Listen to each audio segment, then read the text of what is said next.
Il y a exactement 701 ans, le soir de l'Épiphanie 1323, on dit qu'il est apparu en Provence, dans une ville nommée Alès, l'esprit d'un homme mort depuis peu. Dans la ville, le prieur des frères prêcheurs était Jean Gobi le Jeune, un homme de sainte vie qui avait réussi à communiquer avec le fantôme quelques jours auparavant. J'y étais, et je peux vous dire qu'il manque quelques protagonistes dans les sources qui rapportent cet événement. En ville, il y avait aussi 3 jeunes vampires.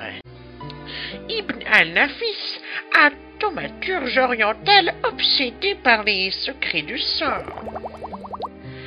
Onyxia, une vampire sauvage des forêts de Besançon. Et comment oublier l'inébranlable vampiro de la vampiras, un séducteur espagnol à l'attitude exubérante. Ces 3 doustiques s'étaient retrouvés piégés dans la ville, alors que tous les habitants étaient réveillés pour observer et entendre le fantôme.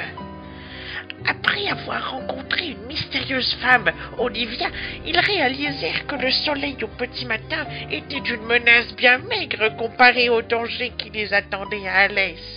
S'ils ne mourraient pas des mains du fantôme, du prieur qu'ils devraient retrouver, des morts vivants qu'ils trouveraient au fond d'hôpitaux abandonnés, alors ce sont les vampires cachés en ville qui auraient bien vite vu leur peau.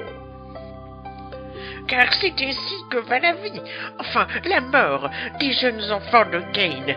Alès était un échiquier géant. Ibn al-Nafis, Onyxia et Vampiro avaient mis les pieds dans une partie qui les dépassait.